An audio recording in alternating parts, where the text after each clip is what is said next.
She's been in front of a camera since she was 11 months old, earning a paycheck and often being the major breadwinner of the family. Now she's an accomplished actress, director, producer, model, author, and cosmetics mogul. She won our hearts in 1981 as little Gertie in Steven Spielberg's movie E.T., the Extra-Terrestrial. And from there, she appeared in scores of films, including 2 Charlie's Angels movies, which her company, Flower Productions, produced, and co-starred and co-produced the movie 50 First Dates with her longtime friend Adam Sandler. She's won scores of awards for her films and accolades for her business and writing. Yes, Drew Barrymore has led a full life, but the lessons she's learned were often hard-won. She talks about life, love, and family in her new book, Wildflower. Her father, John Drew Barrymore, was an actor from the famous Barrymore acting family.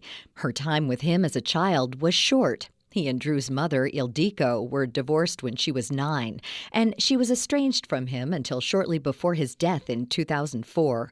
Drew says that her life was anything but average, growing up in West Hollywood among the less affluent and more eccentric people who lived in her neighborhood. She relished the diversity, the friendliness of her neighbors, and she loved the beautiful flowers and plants that grew around the house, especially the avocado tree in the backyard. She writes that she would eat upwards of 10 avocados on some days. Then came her breakout role in E.T. She was making money at age 6, traveling the world promoting the film, and she says that's when everything changed. And change was very scary for me. Once E.T. came out and she sold the house and life was just a whole roller coaster, then it was nothing but change. And those first 6-7 years, things were totally unorthodox, but they were consistent at the same time. And I think in some ways, especially as a mom in my 40s, I just want to get back to that. Barrymore says she wanted to write the book as a love letter to her 2 daughters, Olive and Frankie.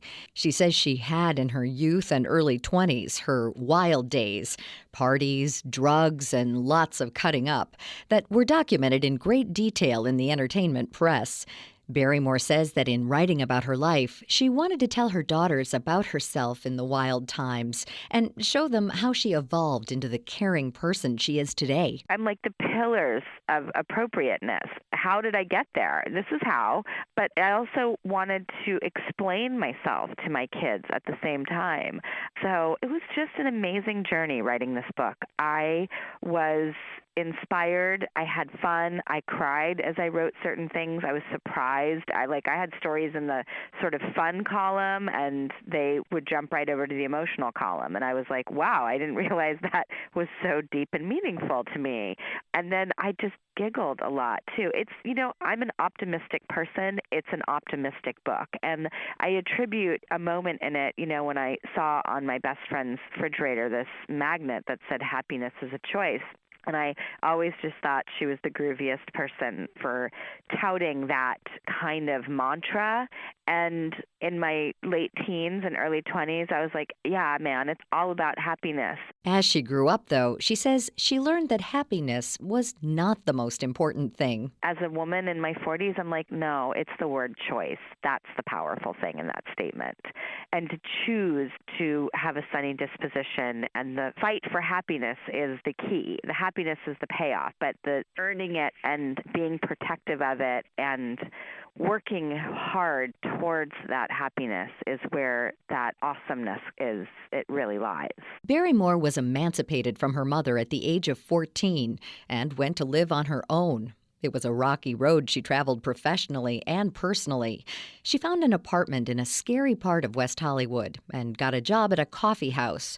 One of the chapters in the story talks about how she had absolutely no domestic skills to speak of. She had to learn when to throw out the food molding in her fridge, clean house, and do laundry. She learned how to do all of those things by facing them head on. She got so good at house chores, in fact, that she writes, I loved stain removal. I had only acted up until that point of getting my first apartment and emancipated at 14, and I didn't have a domestic skill to save my life. Acting doesn't prepare you for squat in the real world. It was just a horrifying wake-up call, and I felt very intimidated by the whole thing. I couldn't even sleep at night because I was like scared in this apartment in this bad neighborhood. I was like, oh my God, I thought this was going to be so fun. I had pictured it almost like a movie where the kid gets to not have to live with their parents and like hilarity ensues. And I was like, this is dark.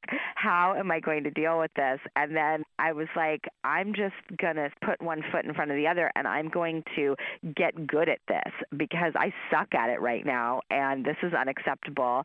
And mastering something and falling in love with it and doing your homework and getting good at something really is the way to like kill the fear and like face the dragon.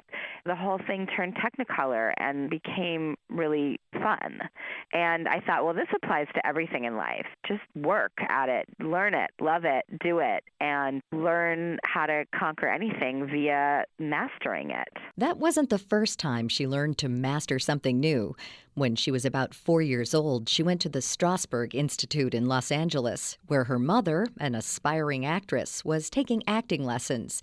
Barrymore got a small part in a play about the Nazi concentration camps. She writes that the lead actress in the play had to perform in the greatest turmoil throughout the whole play every night. Barrymore says that she had to find out how she did it. I decided one night to go looking, and it took me days to find her, but I finally found her laying down in one of the dark theaters with her little legs dangling off the side, lying down and just drudging up something inside of her. I will never know what it was that she was thinking, but they were real tears, and she was working them out of her. And so to know that when she was going out there every night that it was not fake, it was not acting, she was applying this amazing pain that she had, if it was even pain, out onto that play every night. So it was just such a revelation for me of like, this woman's not acting. She's not faking anything. She's using what's inside of her in the most animalistic, primal, incredible way. And just was a great lesson to me of like, make it personal. Barrymore has given wonderful performances in film, and she credits it to learning from that actress and also from the director of E.T., Steven Spielberg. And then Steven Spielberg, not too far after that, when I was making E.T., said this saying sort of off the cuff, but it affected me so profoundly. He said, don't act your characters, be your characters. And I was like, okay, so if he's saying don't act and this woman wasn't acting, maybe you're just yourself. I've gotten in trouble even for like saying like, oh, I don't act, I don't know how to act. And people are like, don't say that about yourself. That's really irritating to hear. And I'm like, well, then how do I word it? How do I say it? Because I am inspired to use what's real inside of me and then maybe pretend it through someone else. But I love that this woman didn't pretend, and Steven said, just be that person. They were such formative, encouraging, life-changing moments for me. And then much like the laundry, too, is like you make it personal, and everything in life, as many things that can be, should be personal. You will have a deeper investment in the outcome if they are personal. She's all about being a mother now, cherishing the time she spends with her daughters. She says she was born when they were, and she learns a lot about life from them. They have just become the center of my universe and my focus, and I love it. I love the chaos. I love the amount of love I have. I love talk about conquering things. Whenever you feel like you're doing something right by them, it's just the best feeling in the world. It's taught me to be quick on my feet. Oh my God, every instance needs another tool from your vast imaginative toolbox, and I love keeping them safe.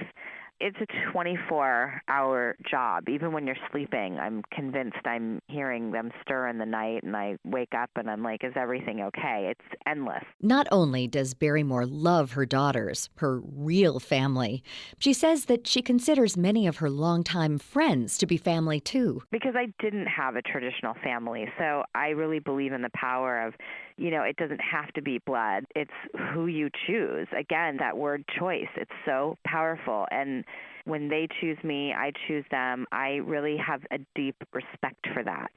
And it's a very powerful thing. And I do. I love the people in my life. If my whole life is for my daughters, I think up until that point, my whole life was really, and will always be to a large extent, really to show the people that I love them. To find out more about our guest Drew Barrymore and her memoir, Wildflower, visit viewpointsradio.org. For more behind the scenes, follow Viewpoints Radio on Twitter, Instagram, and Facebook. This segment originally aired in July 2016 and was written by Pat Reuter. Studio production by Jason Dickey. I'm Marty Peterson. Viewpoints returns in just a moment.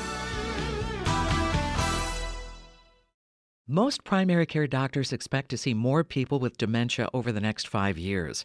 But a new survey shows half of them don't think the medical profession is ready. Primary care physicians are on the front lines of dementia care, but nearly a third are never or only sometimes comfortable answering patient questions about it. Nearly 2 in 5 say they're never or only sometimes comfortable making a diagnosis. That's deeply concerning to Dr. Joanne Pike, Chief Program Officer of the Alzheimer's Association. We're heading toward a medical emergency when it comes to ensuring dementia care will be available for all who need it. It's critical that stakeholders work together to reverse the shortage of dementia care specialists and enhance dementia care education for primary care providers. The survey is part of the Alzheimer's Association 2020 Alzheimer's Disease Facts and Figures Report, which finds that, barring medical breakthroughs, the number of people with Alzheimer's dementia may nearly triple in the next 30 years. Find out more at alz.org. With the threat of coronavirus, social distancing has become the new normal. But staying safe presents unique challenges for more than 5 million Americans living with Alzheimer's and more than 16 million family members and friends serving as caregivers. Public health strategies aimed at limiting contact with others are nearly impossible for people living with Alzheimer's who rely on family caregivers and others every day. Beth Kallmeyer is Vice President, Care and Support at the Alzheimer's Association. For example, people living with Alzheimer's may forget to wash their hands or follow other safety precautions. Family caregivers need to be extra vigilant in helping individuals practice good hygiene. Alzheimer's families also need to anticipate that current care, support, and communication options may change and make backup plans. And try your best to stay calm. People living with dementia take their cues from those around them. The Alzheimer's Association has more tips at alz.org, or caregivers can call its 24/7 helpline 800-272-3900.